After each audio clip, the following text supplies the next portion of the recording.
Noon, sa isang munting bahay, matatagpuan ang 6 na magkakapatid na nag-aantay sa kanilang ama.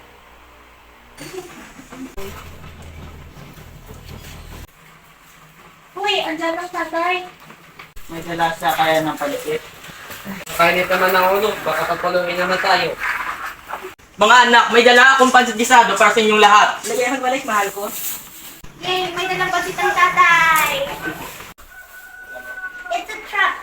Mga anak, palitin ko na natin ang tutlog ng pagkain ng ama. Oy, Nay! Inay, bakit maliit ang pagkain namin? Mga maliliit ko anak, para yun sa matagalan ng kapatid dahil malakas at masigla sila. Kaya kailangan natin pakainin sila ng marami. Ang pakialam lang ng ina ay para sa mga malalakas at masigla na matanda pa ang binibigyan niyang pagkain at kaunti lamang para sa mga maliliit. Bagaman, hindi na naulit ang masayang okasyon na iyon sapagkat lagi na lang umuuwi ang ama lasing at galit. Naalala ko noon, lagi ito sa suplas ang tatay, pero ngayon hindi na. Oo nga, nakalalis na rin. Huwag kayo magdala mga anak. Pagtagaan muna natin ang ama sapagkat siya ang nagdadala ng pagkain para sa atin.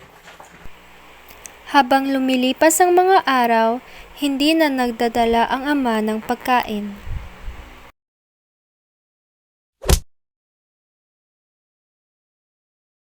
Isang araw, natanggal sa trabaho ang ama.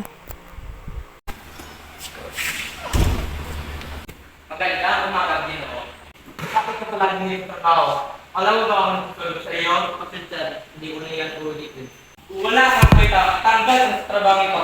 Lapak!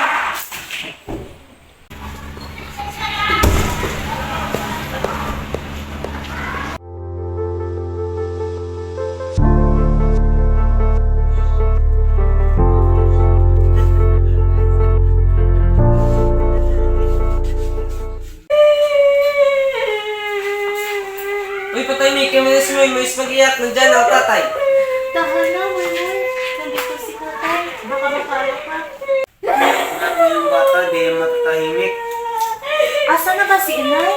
Ang tagal niya umuwi. Natatakot na ako. Hindi ba sa nila sinabi niya kanina? Tutulog siya sa bahay ng tita.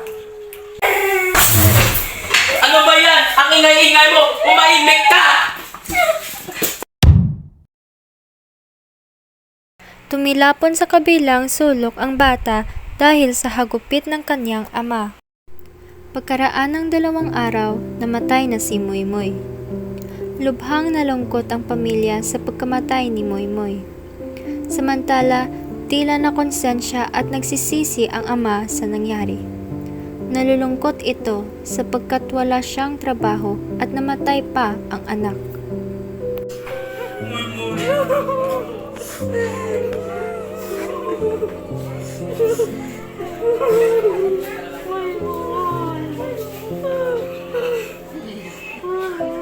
Kawawa ko, Moy. Kawawa kong anak.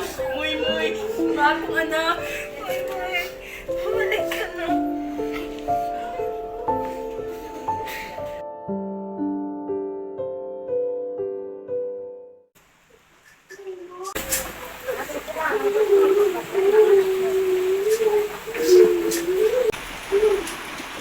Punta kang nakikilamit kung kawalan ng kilala. Bilang tulong, tanggapin mo ang ulit ng talapi at gabay sa trabaho. Salamat talagang Ginoo. Ngunit malungkot pa rin ang buong pamilya. At sa mga oras na iyon, napagtanto ng ama ang mga mali niyang ginawa, kung kaya't napagdesisyonan niya na magbabago na siya. Nais akong isang mabuting ama para sa aking pamilya.